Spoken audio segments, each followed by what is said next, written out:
Hola, buenos días a los que recién entraron. Vamos a ver el tema 4, que son propiedades mecánicas.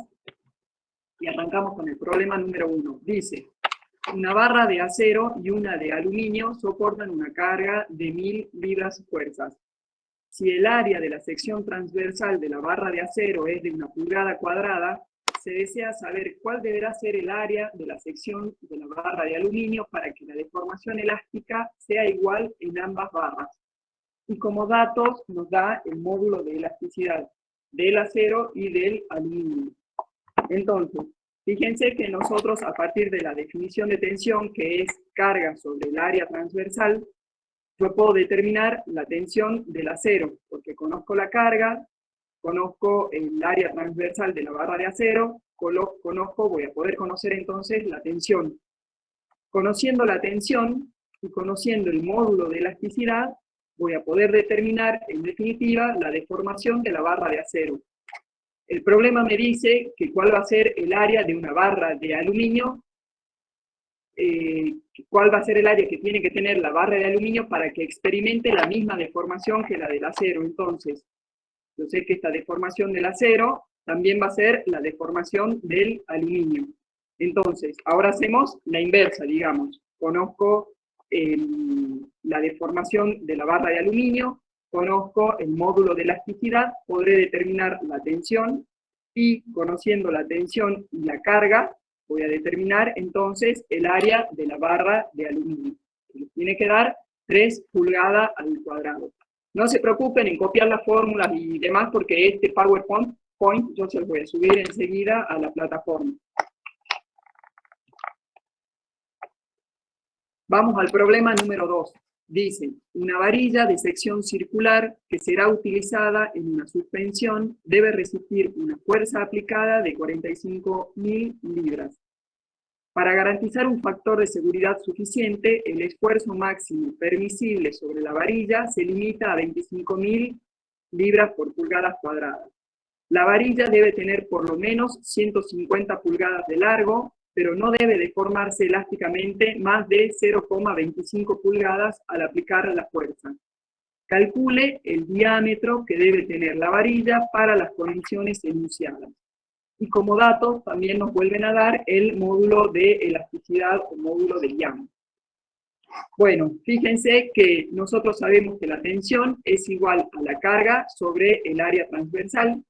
También sabemos que la tensión en el límite elástico es igual al módulo de elasticidad por la deformación unitaria y que la deformación unitaria la podemos expresar como delta L sobre L0. Entonces, si nosotros hacemos esta tensión, igualamos con esto, me quedaría esto igual a esto, y además reemplazo la deformación unitaria por delta L sobre L0, llegan a esta expresión. Y si ustedes se fijan, conocen todos los valores, conocen el valor de la carga, el módulo de elasticidad, el delta L, el L0, podrán determinar entonces el área transversal de la varilla.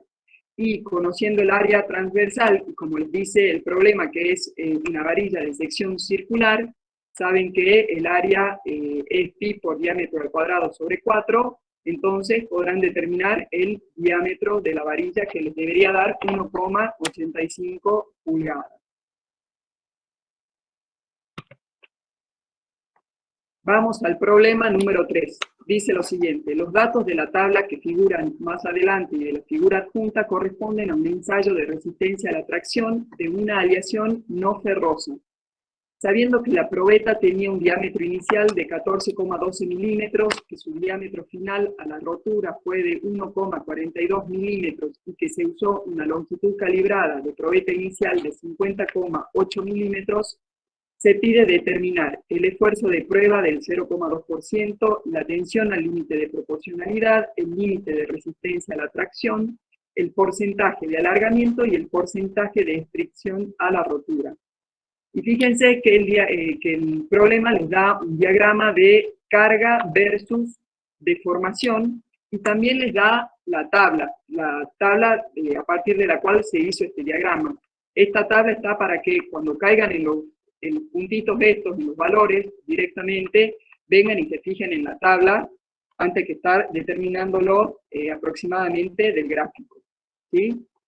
En este caso, estos diagramas, acá tenemos carga versus deformación, pero también se pueden presentar como, si yo a la carga la divido por el área inicial, me va a quedar acá tensión, y si yo a la deformación la divido por L0, me queda acá deformación unitaria, que es la otra forma en que se pueden presentar estos gráficos, como tensión, deformación unitaria.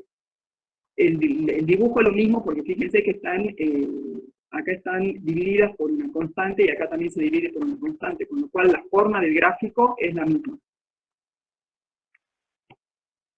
Bueno, nos pide que calculemos el esfuerzo de prueba del 0,2%. Este se calcula cuando nosotros no tenemos el fenómeno de fluencia en el gráfico.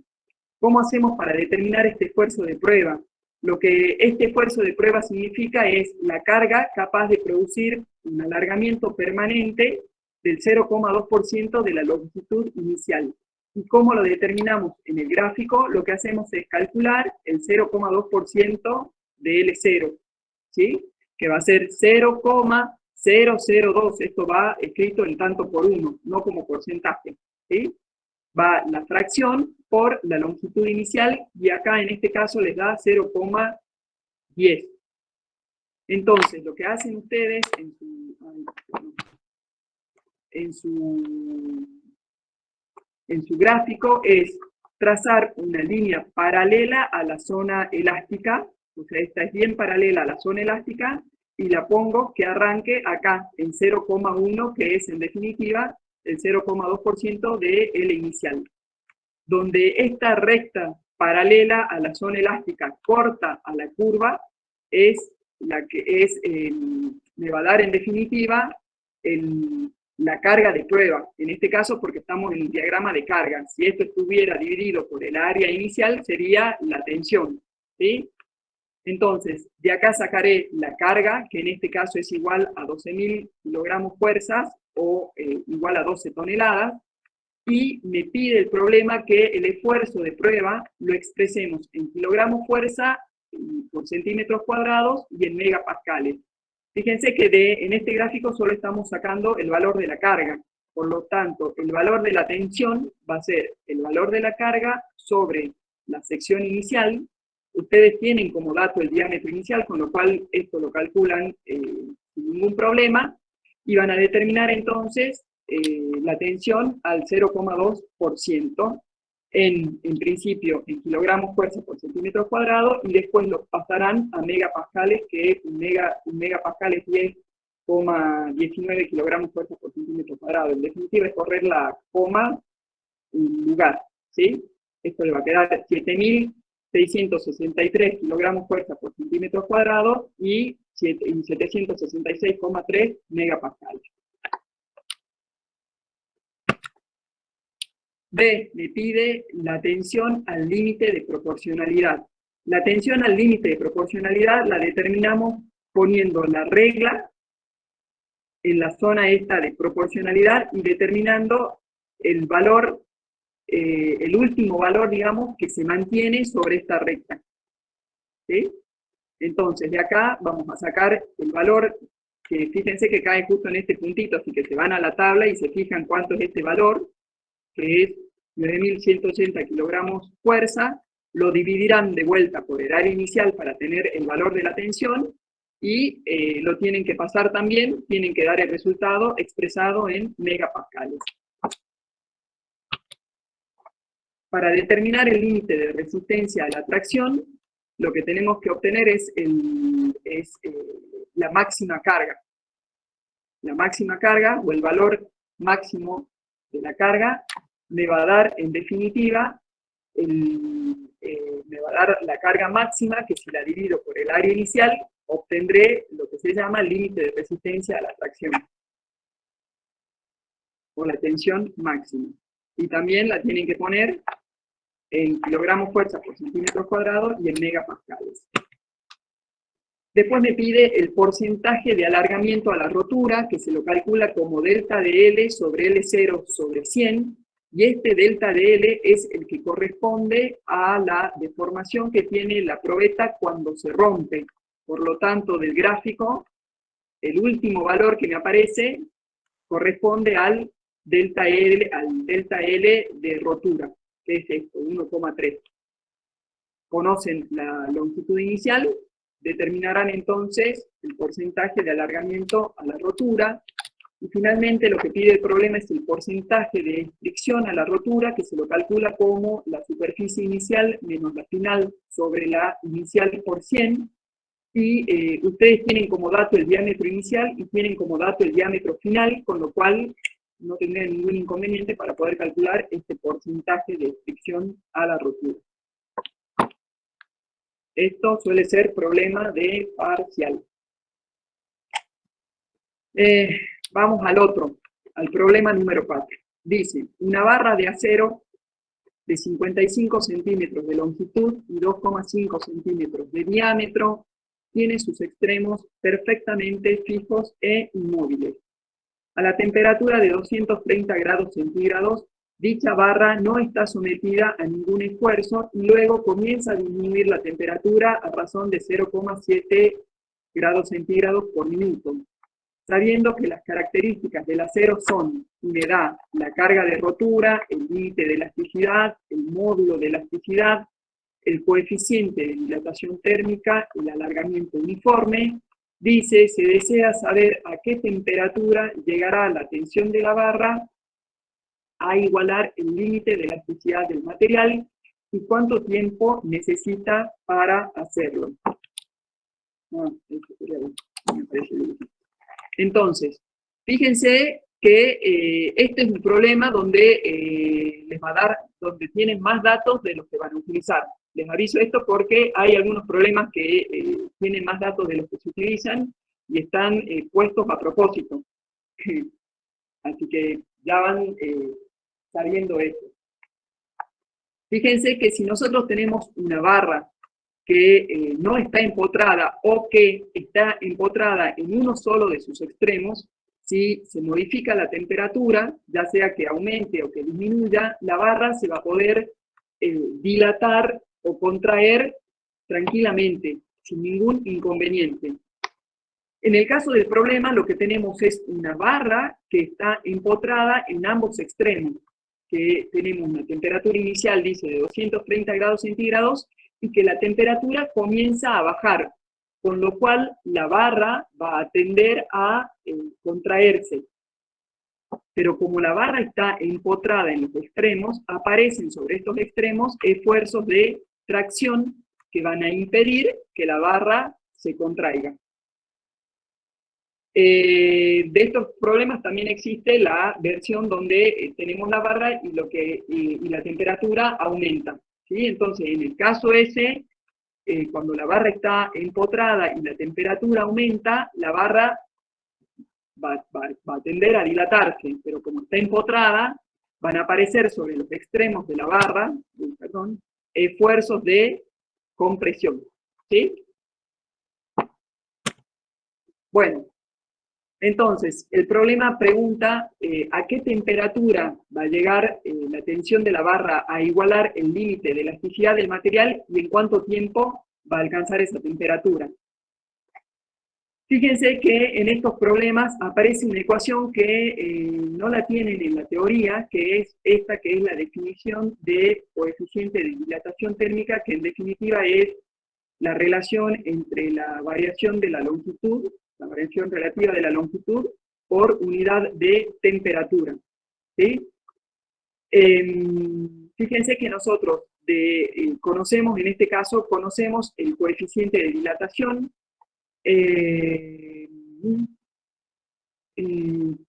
conocemos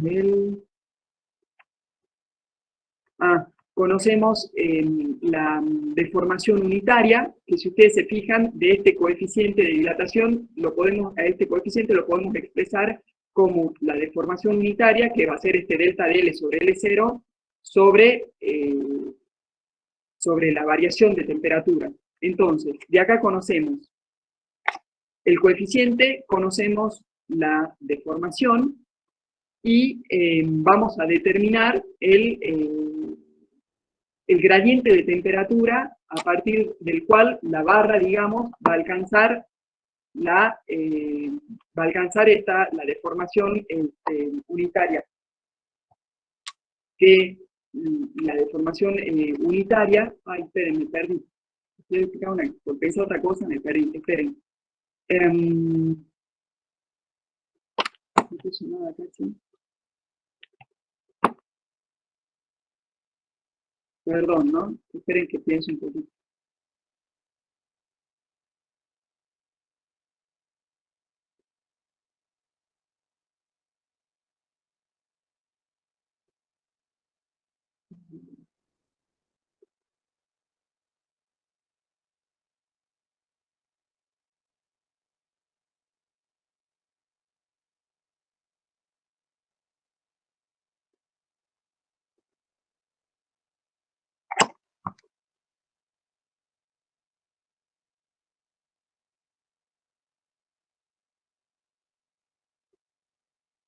Ah, ya sé, que ahí me está faltando una ecuación. Esperen un poquito.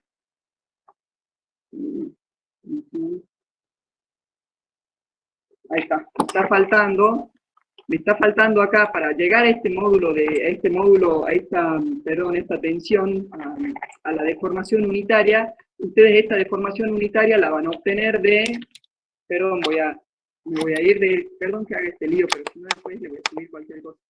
Necesitamos la fórmula esta.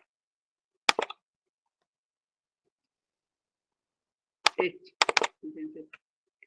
Lo primero, para poder calcular, perdón que haga este mensaje.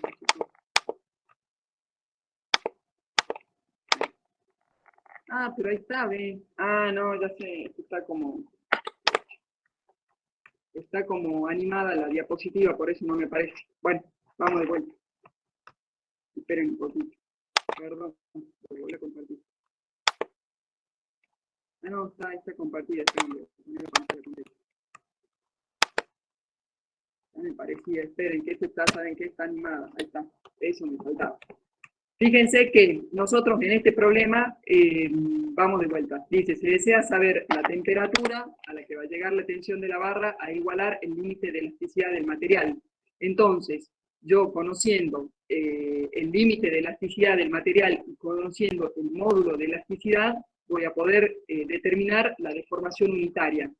Y ahora sí, conociendo el coeficiente de dilatación térmica y conociendo en definitiva la deformación unitaria, van a poder determinar la variación de temperatura a la cual la barra va a llegar a ese límite de elasticidad, que en este caso le va a dar 98,5 grados centígrados. Ahora bien, este delta de T es un módulo, en definitiva. Lo que nosotros necesitamos analizar ahora es el signo que tiene este delta de T. Fíjense que nosotros dice el problema que tenemos una tensión inicial, una temperatura inicial igual a 230 grados centígrados y que se empieza a enfriar la barra, con lo cual significa que la temperatura final va a ser menor que la temperatura inicial, lo que significa que este delta T, que acá está puesto como un valor, como un módulo, tiene signo negativo, ¿sí? Entonces, teniendo en cuenta ese detalle, ustedes van a poder determinar la temperatura final como, la temperatura final va a ser como delta T más la temperatura inicial. Que si, en el caso de que ustedes tengan una dilatación, la temperatura final es mayor que la inicial. Si nosotros estamos calentando la barra, que no es este el caso, pero que hay problemas que así dicen, cuando nosotros estamos calentando la barra, este delta T va a ser positivo y por lo tanto la temperatura final entonces la determinarán como delta T más la temperatura inicial. ¿Sí? En este caso, como se enfría la barra, decimos de vuelta que la temperatura final es menor que la inicial, este delta T tiene signo negativo, y entonces esto es un menos, la temperatura final va a ser temperatura inicial menos delta T. Y ahí van a ver que la temperatura final les da 131,5 grados centígrados. ¿Sí? Esa es la temperatura final. Y esta es la cantidad, digamos, el delta T que tiene que disminuir para que la barra alcance el límite de elasticidad. Entonces, conocido este delta T, me pregunta cuánto tiempo necesito para que la barra llegue a ese límite. Fíjense que me da la velocidad de enfriamiento. Yo sé que 0,7 grados centígrados disminuyen por minuto, que entonces los 98,5 grados centígrados que necesito descender lo van a hacer en 140,71 minutos. Perdón por el lío, ¿les quedó claro este problema? Sí, profe. Perfecto. Sí, no sabía de dónde es que sacábamos que la barra se enfría, pero cierto que la consigna misma dice que... Exactamente. La barra les dice si la temperatura aumenta o disminuye. Claro, ¿Sí? sí, profe. Está bien, Siempre sí. tienen que hacer ese análisis acá, porque acuérdense que este es un valor que siempre le va a dar positivo, pero después hay que hacer el análisis de la temperatura. Bien, continuamos. Problema número 5. Dice, al efectuar un ensayo de dureza por el método Brinell de una aleación de cobre, se obtuvo una impresión cuya flecha fue de 0,16 milímetros. Sabiendo que se usó una bolilla de 5 milímetros de diámetro y que la constante de ensayo para este material es igual a 10, se pide calcular lo siguiente. A, el valor de la carga aplicada expresado en kilogramos fuerza. B, el diámetro de la impresión dejada por la bolilla sobre la probeta. Y C, el valor de la dureza Brinell del material expresado en kilogramos fuerza por milímetro cuadrado. Bueno, ayer vimos en la teoría que el ensayo de dureza Brinell consiste en aplicar una carga con una bolilla, una carga que se va aplicando, digamos, en forma progresiva, luego se la deja durante un determinado tiempo y luego se saca la carga. Ese tiempo que permanece la bolilla en el material es un tiempo suficiente como para que quede una deformación plástica en el material. Fíjense que D grande o D mayúscula es el diámetro de la bolilla y D minúscula es el diámetro de la impronta de la bolilla. Y por otro lado, también tenemos la flecha de la impronta, que es en definitiva la profundidad de la impronta. Bueno, la dureza Brinell se determina como la carga aplicada sobre la superficie de la impronta, que la podremos determinar como pi por diámetro de la bolilla por la flecha, y en el caso A, que pide el valor de la carga aplicada expresada en kilogramos fuerzas, fíjense que también por otro lado conocemos la constante de ensayo, que es igual a la carga sobre el diámetro de la bolilla al cuadrado. Y me dice que que el material es cobre y que tengo una constante de ensayo igual a 10 kilogramos fuerzas por milímetro cuadrado, con lo cual conozco la constante de ensayo, conozco el diámetro de la bolilla, determino la carga del ensayo. El inciso B me pide el diámetro de la impresión dejada por la bolilla sobre la probeta. Ustedes en la teoría tienen esta ecuación donde tenemos la flecha de la impronta expresada en función del diámetro de la bolilla y en función del diámetro de la impronta. En este caso conocemos la flecha, conocemos el diámetro de la bolilla, entonces van a poder determinar el diámetro de la impronta que les va a dar 1,76 milímetros. 76 milímetros. Si algún valor les llega a dar distinto, después lo vemos la clase que viene, o la clase que viene tiene que ser, porque después del parcial, si no me equivoco. En el caso C, que me pide el inciso C, me pide el valor de la dureza Brinell del material. Bueno, conocemos la carga, conocemos el diámetro de la bolilla, conocemos la flecha, así que por definición podemos determinar la dureza Brinell del material. Vamos al problema número 6 que dice, al efectuar la prueba de impacto por el método ISO de un acero de baja aleación, se construyó una probeta de sección cilíndrica con un diámetro inicial de 11,4 milímetros y un largo total de 75 milímetros. Para ejecutar el ensayo se realizó la entalladura a una distancia de 28 milímetros de uno de los extremos y la flecha de la entalladura fue tal que el diámetro inicial de la probeta quedó reducido a 8,13 milímetros.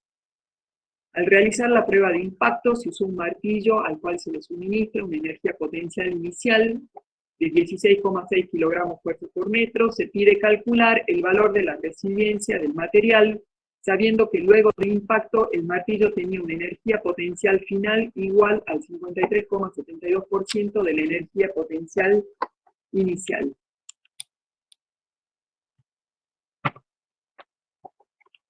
Entonces, fíjense que la resiliencia del material va a estar dada por el trabajo gastado, que es en definitiva la diferencia de energías potenciales sobre la superficie de la probeta. Nosotros conocemos el valor de la energía potencial inicial. Nos dice que la energía potencial final es un 53% de la energía potencial inicial, con lo cual este valor lo podemos determinar sin ningún inconveniente. Lo que necesitamos conocer ahora es la superficie de la probeta, es la superficie que queda en la probeta una vez que se realiza la entalladura. Y esto porque tenía de la pandemia este problema, por eso está todo animado. Bueno, fíjense que lo que necesitamos entonces nosotros tenemos, en un principio teníamos esta probeta que tiene esta sección transversal, venimos, le hacemos la entalladura, que viene a ser esto que está pintado en color rojo, y necesitamos determinar el valor ese que va, el valor ese que va abajo de la fórmula de resiliencia del material, es en definitiva esta superficie que está pintada en azul. El valor de la superficie total lo podemos determinar perfectamente porque conocemos el diámetro inicial. Lo que necesitamos conocer ahora es el valor de la superficie que está pintada en rojo para poder determinar finalmente el valor de la superficie que está pintada en azul, y que es la que correspondería, que es la que necesitamos conocer para poder determinar la resiliencia del material. Esta superficie que está pintada en rojo se la determina a través de tablas. Yo les subí a ustedes una tabla. Yo les subí a ustedes una tabla que es esta, pero yo acá le saqué filas y le saqué columnas para que me entre lo que me interesa. Pero en esta tabla ustedes necesitan, para entrar a esta tabla, necesitan conocer la relación entre la flecha y el diámetro inicial de la probeta, ¿sí? Fíjense que la flecha es el diámetro, pasa que si voy para atrás, bueno, no quiero hacer eso, perdón, no me había dado cuenta que esto estaba animado. Nosotros acuérdense que teníamos el círculo entero y que teníamos la superficie roja. El problema nos da el diámetro inicial, total digamos, y el diámetro de la parte que estaba pintada de azul, con lo cual, haciendo la diferencia entre el diámetro inicial y el diámetro que me queda reducido, yo puedo obtener el valor de la flecha, ¿sí? Y haciendo la relación entre el valor de la flecha y el diámetro inicial, lo que obtengo es un valor que me va a permitir entrar a la tabla. En este caso les da esto, 0,286442, que lo redondeemos a 3 decimales, les va a quedar en 0,287. Entonces, con este valor entramos a la tabla, con esta relación, este D que está en la tabla aparece, es el D inicial, sepan eso. Entramos a la tabla y nos fijamos el valor de A. El valor de A multiplicado por el diámetro inicial al cuadrado me da la superficie de la entalladura, es decir, esa superficie roja que estábamos buscando. ¿Sí? Entonces, ya conociendo la superficie roja, o la superficie de la entalladura, y conociendo la superficie total, van a poder determinar, en definitiva, la superficie de la probeta que queda una vez que se hace la impronta, que les va a dar estos 7,85 milímetros cuadrados, y ahora sí van a poder calcular la resiliencia del material como el trabajo gastado sobre la superficie de la probeta. ¿Se entendió? Acá les queda escrito para los chicos que no vinieron y para ustedes, acuérdense que les voy a subir este PowerPoint, ahí dice donde que yo entrando con H sobre D, el valor numérico A lo tengo que multiplicar por el diámetro cuadrado por el diámetro cuadrado para obtener el valor del área de la impronta, de la entalladura, perdón. ¿Cómo estamos hoy? Profe, Bueno, sí, decime. ¿ahí sería del diámetro inicial o del diámetro reducido? No, acá este D que te da la tabla es diámetro inicial. No, por el que hay que multiplicar el A. Es diámetro inicial. Ah, ok. ¿Sí? Es A por el diámetro inicial. Acá lo tienen, pero es el diámetro inicial. Claro, ahí dice por el diámetro al cuadrado. Bueno, ya le voy a poner acá la palabra inicial. Así saben por qué diámetro hay que multiplicarlo. Pero es el diámetro inicial.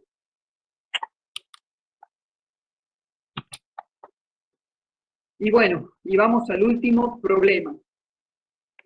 El último problema, que es el problema 7, dice, se realizó un ensayo de fatiga de un acero cuyos resultados son los indicados en la tabla y en la figura adjunta. Se pide a determinar cuál es el límite de fatiga del acero y suponiendo que los datos de la figura anterior corresponden a un acero aleado que fueron obtenidos durante ensayos de flexión rotativa y que corresponden a una barra de esta aleación que quiere ser utilizada para un eje de automóvil que gira con una velocidad de 600 revoluciones por minuto, determinar los tiempos máximos que se pueden permitir en el caso de conducción continua para los siguientes niveles de amplitud de esfuerzo.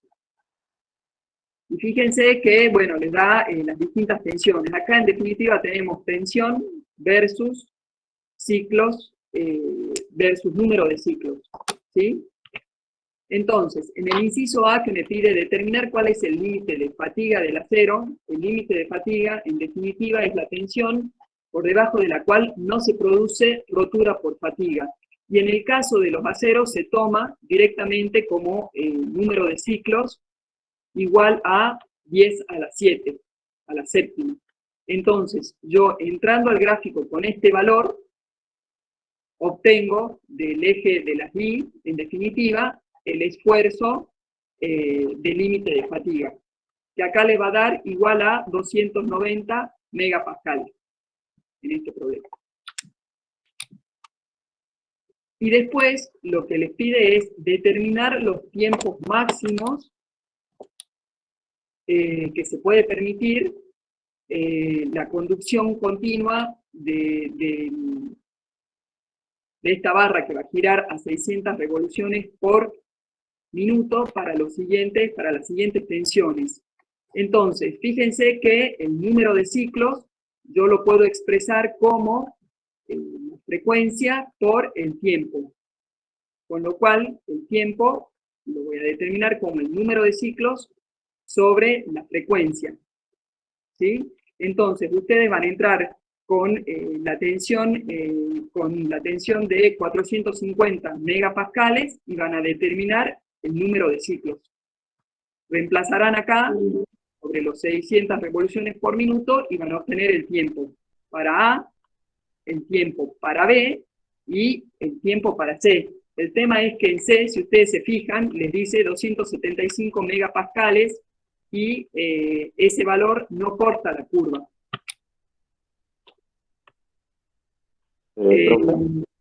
¿Qué? Decimos. El valor 10 a la 7 no sería 10 millones.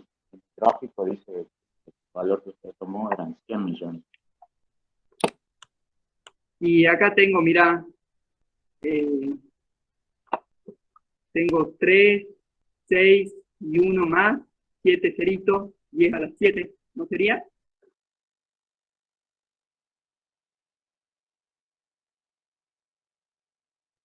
Va, 100 millones lo tengo como 10 al 8, pero bueno,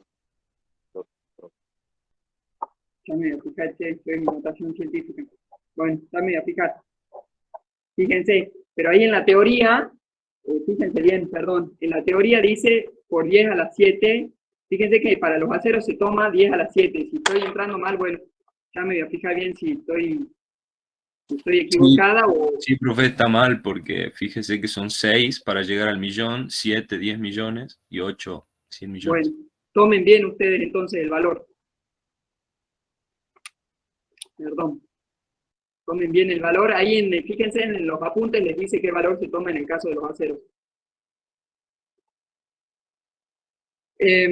Bueno, entonces estamos que cuando tienen que entrar con la última tensión, que es 275, la curva no se va a cortar.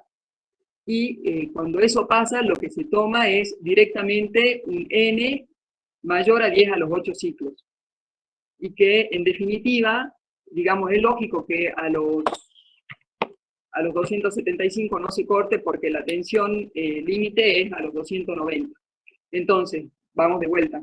Cuando el material, cuando digamos la tensión no corta la curva, se toma directamente 10 a la 8 ciclos, y esto significa en definitiva que no va a fallar por fatiga el material. ¿Sí?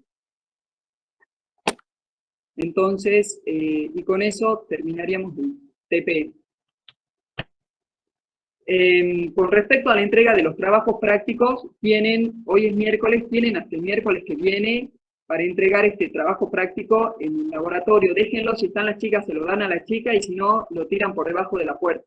Yo voy a ir el miércoles, a la tarde, voy a buscar todos los trabajos, y los que estén ahí tendrán 100, los que no tendrán 0, y lo tienen que entregar igual. El miércoles que viene vamos a hacer la ET, también por plataforma. Yo les pregunto a ustedes, ¿qué prefieren? ¿Que les ponga a las 9:30, de 9:30 a 10 y a las 10 arrancamos la clase? ¿O de 9 a 9:30 y arrancamos la clase a las 9:30? Porque bueno, yo sé que es el día del estudiante y había uno de sus compañeros que incluso cumplía años, así que ¿cómo va a ser para despertarse, para hacer la evaluación por tema? No sé, pobres de ustedes, pero bueno, lamentablemente no tenemos